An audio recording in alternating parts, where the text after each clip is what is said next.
السلام علیکم پیارے دوستو، مصر کے شہر منصورہ کے اندر ایک چھوٹا سا گاؤں آباد تھا۔ اس گاؤں میں ایک خلیل نامی ڈاکو تھا۔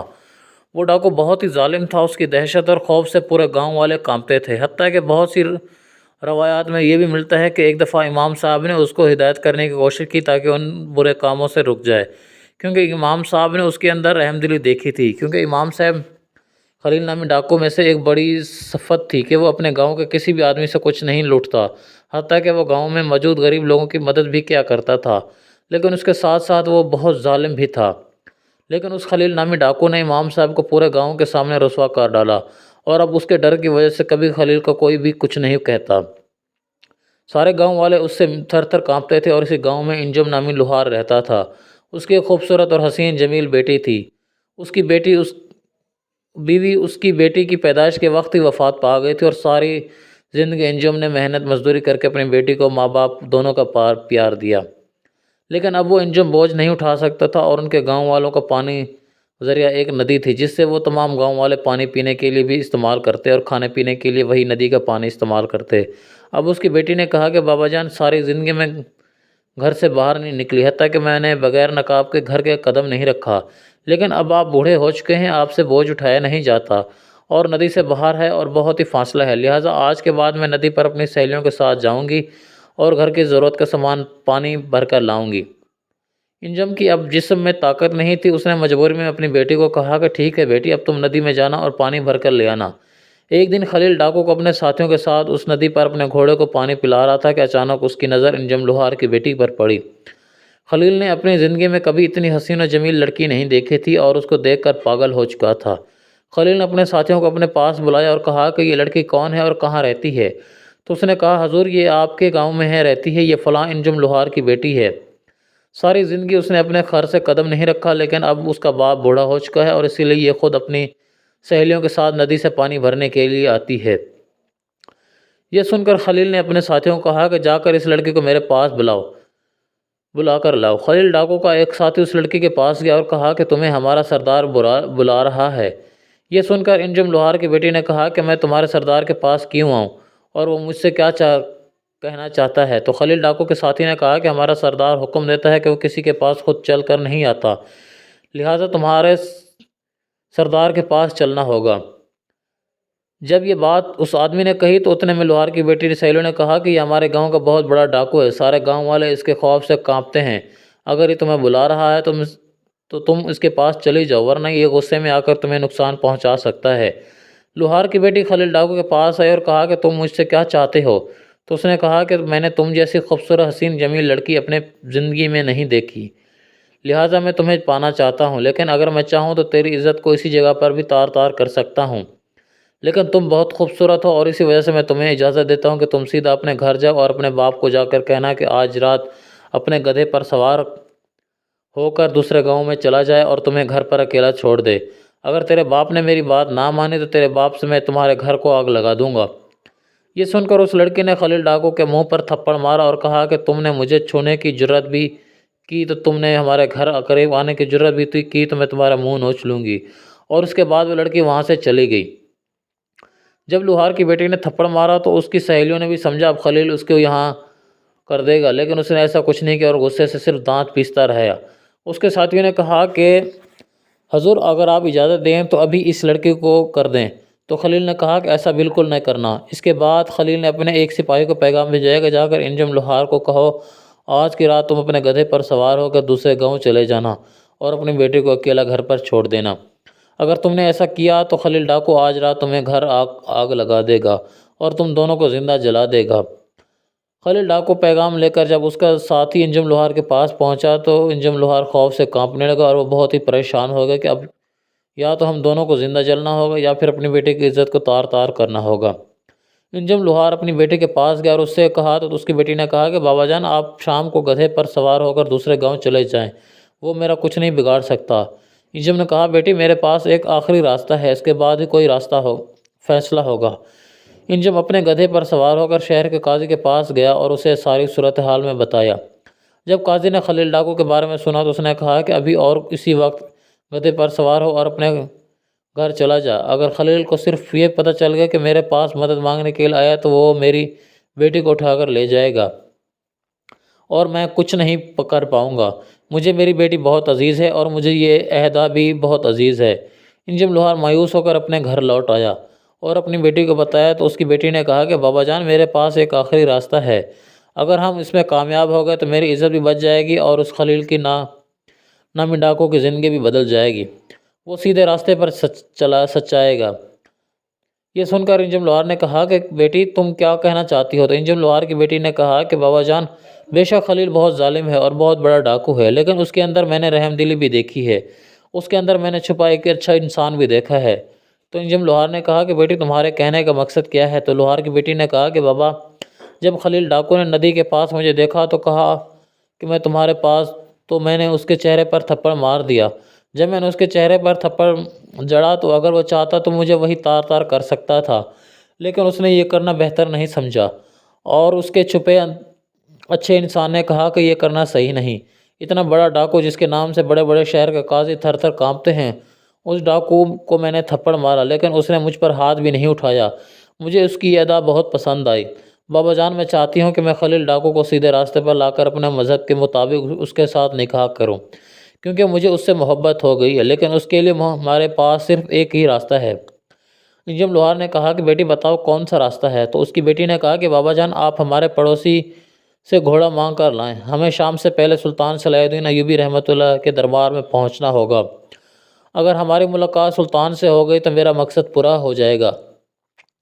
انجم لوہار نے کہا کہ بیٹی ہمیں سلطان کے دربار تک کون پہنچائے گا؟ تو اس کی بیٹی نے کہا کہ یہ میرا کام ہے، آپ گھوڑا مانگ کر لائیں۔ انجم لوہار اسی وقت دوڑتا ہوا گیا اور اپنے پڑوسی، اس کی بیٹی نے گھوڑے پر سوار ہوئی اور سلطان صلاح الدین ایوبی رحمۃ اللہ کے دربار میں پہنچ گئی۔ سلطان صلاح الدین ایوبی رحمۃ اللہ کی عصر کی نماز پڑھ کر محل میں صحن میں داخل ہوئے تو اتنے میں دیکھتے ہیں کہ ایک خوبصورت حسین و جمیل لڑکی کے سامنے کھڑی ہے اور سپاہیوں کہہ رہی ہے کہ مجھے سلطان کے کمرے تک لے جاؤ۔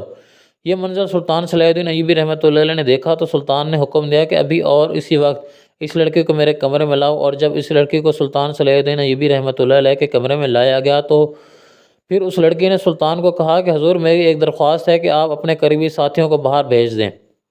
سلطان بڑا حیران ہوا کہ آخر یہ لڑکی کہنا کیا چاہتی ہے۔ پھر اس نے اپنے سپاہیوں کو کہا کہ تم باہر چلے جاؤ۔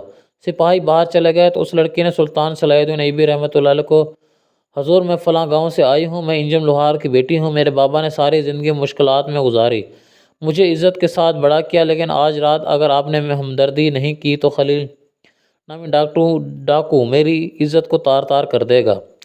یہ سن کر سلطان صلاح الدین ایوبی تحش میں آ گئے اور کہا بتاؤ وہ کیا چاہتا ہے؟ تو لوہار کی بیٹی نے کہا کہ سلطان صلاح الدین ایوبی کو شروع سے لے کر آخر تک مکمل تفصیلات بتائی۔ تو یہ سن کر سلطان صلاح الدین ایوبی نے کہا کہ میں ابھی سپاہیوں کو حکم دیتا ہوں کہ وہ شام تک خلیل نامی ڈاکو کو پکڑ کر میرے سامنے لائیں اور میں اس کا سر قلم کر دوں گا۔ یہ سن کر اس لڑکی نے کہا کہ حضور، میں ایسا نہیں کرنا چاہتی۔ تو سلطان نے کہا جو ڈاکو تیری عزت لوٹنا چاہتا ہے تم اس کی جان بچانا چاہتی ہو، آخر بات کیا ہے؟ تو اس لڑکی نے کہا کہ سلطان معظم، میں نے اس ڈاکو کو پیچھے سے ایک اچھا انسان بھی دیکھا ہے، میں چاہتی ہوں کہ کوئی ایسی ترکیب نکالی جائے جس سے وہ خلیل نامی ڈاکو سیدھے راستے پر آ جائے اور میری عزت بھی بچ جائے۔ اور یہ سن کر سلطان صلاح الدین ایوبی نے بڑی سوچ میں پڑ گئے اور پریشانی کی حالت میں ادھر ادھر ٹہلنے لگے۔ تھوڑی دیر بعد سوچنے کے بعد سلطان صلاح الدین ایوبی نے لوہار کی بیٹی کو کہا کہ تم اپنے گھر چلی جاؤ، اور اگر گھر جا کر تم اپنے بابا کو کہنا کہ وہ گھر سے جانے سے پہلے ایک کتا اور ایک بکرا ذبح کرے اور کتے کو ذبح کرنے کے بعد اس کا چمڑا دروازے پر رکھ دے اور آنے والے لگے کہ کتا ذبح کیا گیا ہے۔ یہ سن کر انجم لوہار کی بیٹی نے کہا کہ حضور، آخر کتے اور بکرے کو ذبح کرنے کا مقصد کیا ہے؟ تو سلطان صلاح الدین ایوبی رحمۃ اللہ علیہ نے کہا کہ جب تمہارا بابا کتے کو ذبح کر کے اس کا گوشت نکال کر پھینک دے گا اور چمڑا دروازے پر رکھ دے گا، بکرے کو ذبح کر کے اس کا گوشت تم پکا لینا، اور جب وہ خلیل نامی ڈاکو اندر داخل ہو تو تم اپنے سامنے وہ پکا ہوا بکرا رکھ دینا اور اس کو کھانے لگ جانا۔ جب خلیل نامی ڈاکو دروازے پر پڑا ہوا کتا دیکھے گا اور تمہیں گوشت کھاتا ہوا دیکھے گا تو وہ سمجھے گا کہ تم کتا کھا رہی ہو، اور اس کے بعد جو ہوگا وہ دیکھا جائے گا۔ انجم لوہار کی بیٹی بہت عقل مند تھی، وہ سلطان صلاح الدین ایوبی رحمۃ اللہ علیہ کی بات کا مقصد سمجھ چکی تھی۔ وہ اسی وقت اپنے گھوڑے پر سوار ہوئی اور جا کر اپنے باپ کو ساری تفصیلات بتائی اور کہا بابا، آپ نے ایسا ہی کرنا ہے۔ انجم لوہار باہر گیا، ایک کتا پکڑ کر اس کو ذبح کیا، اس کا گوشت نکال کر پھینک دیا اور اس کا چمڑا دروازے پر رکھ دیا۔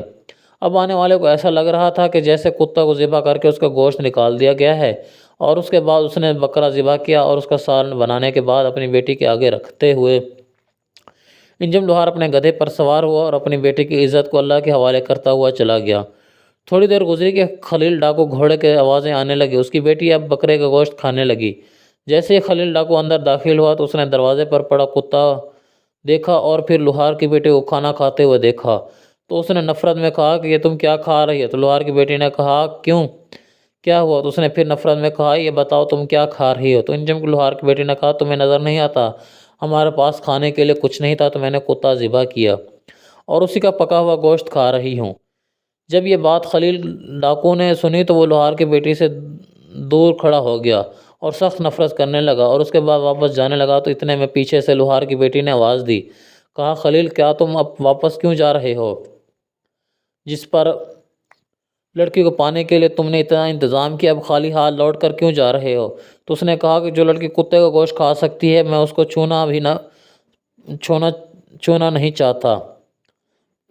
نہیں چاہتا، پانا تو دور کی بات ہے۔ تو یہ سن کر لوہار کی بیٹی مسکرانے لگ کہا ذرا اپنے بارے میں تو سوچو، میں نے صرف کتے کا گوشت کھایا اور تم مجھے ہاتھ نہیں لگانا چاہتے۔ تم خود سوچو جب تم مرو گے تو تمہارا کیا ہمارا نبی تمہیں اپنے سینے سے لگائے گا جس نے ہماری زندگی میں کتنے ہی لوگوں کو لوٹا، کتنوں کو قتل کیا، کتنوں کو خون بہایا؟ کیا تم جیسے انسان کو اپنا اللہ اپنے سامنے آنے دے گا؟ تمہارا اپنے بارے میں کیا خیال ہے؟ کیا اپنے بارے میں کبھی سوچا ہے؟ جب انجم لوہار کی بیٹی نے یہ بات کہی تو اس کی باتیں خلیل نامی ڈاکو کے دل میں جا لگی۔ وہ وہیں رک گیا اور سوچنے لگا، یہ دل ہی دل میں سوچنے لگا کہ اس لڑکی نے صرف کتے کا گوشت کھایا اور میں اس سے اتنی نفرت کر رہا ہوں۔ سوچنے کی بات یہ ہے کہ جس انسان نے ساری زندگی لوگوں کو عزت کو لوٹا، حرام مال کھایا، جس نے اپنی زندگی میں کبھی ایک نوالا حلال کا نہیں کھایا، وہ قبر میں اپنے نبی کے سامنے کیسے پیش ہوگا؟ میرا انجام کیا ہوگا؟ میرا اللہ مجھ سے کتنی نفرت کرتا ہوگا؟ یہی سوچ کر وہ اسی وقت زمین پر گرا اور اللہ سے معافی مانگنے لگا اور کہا کہ اے میرے مالک، مجھ سے بہت بڑا گناہ ہو گیا ہے۔ آج تک میں نے بڑے بڑے گناہ کرتا رہا لیکن مجھے پتہ ہی نہیں چلا کہ آخر میں کس منزل کی طرف جا رہا ہوں۔ جب یہ منظر انجم لوہار کی بیٹی نے دیکھا تو وہ مسکرانے لگی تو خلیل نے کہا کہ تم مسکرا کیوں رہی ہو؟ تو اس نے کہا کہ یہ جو تم سامنے گوشت پڑا ہے یہ بہت قیمتی ہے۔ اس نے کہا کہ کیسے قیمتی ہے؟ یہ کتے کا گوشت ہے۔ اس نے کہا نہیں، یہ بکرے کا گوشت ہے، میں صرف تمہیں سبق سکھانے کے لیے میں نے کتے کو ذبح کرایا۔ اب یہ گوشت میرے لیے دنیا جہاں کے سونے سے بھی زیادہ قیمتی ہے۔ اس کے بعد انجم لوہار کی بیٹی نے اپنی محبت کا اظہار خلیل نامی ڈاکو سے کر دیا اور اس کے بعد دونوں نے نکاح کر لیا۔ خلیل نامی ڈاکو نے ساری زندگی کے لیے چوری اور ڈاکو زناکاری کے جیسے گناہوں سے توبہ کر لی اور اس کے بعد انجم لوہار کے ساتھ محنت مزدوری کر کے زندگی گزارنے لگا۔ اور وہی خلیل ڈاکو جس کے نام سے شہر کے بڑے بڑے قاضی سردار تھر تھر کانپتے تھے، گاؤں کی لڑکیاں نام سنتے ہی اپنے خیموں میں چھپ جایا کرتی تھی، جس کا نام سن کر بچے رونا بند کر دیتے، وہی ڈاکو سلطان صلاح الدین ایوبی رحمۃ اللہ علیہ کی عقل مندی اور انجم لوہار کی پاکیز لڑکے کی بہادری کی وجہ سے اتنا نیک اور رحم دل انسان بن گیا اور اتنا عاجز بن گیا کہ خود اتنا دولت ہونے کے بعد بھی اپنے اپنی بیوی کے پاس باپ کے ساتھ لوہار کا کام کرتا، اور اس کے بعد اس گاؤں میں خلیل کی وجہ سے اس گاؤں میں کبھی کسی کو کوئی تنگ نہیں ہوئی اور وہ گاؤں بہت ہی خوش رہا۔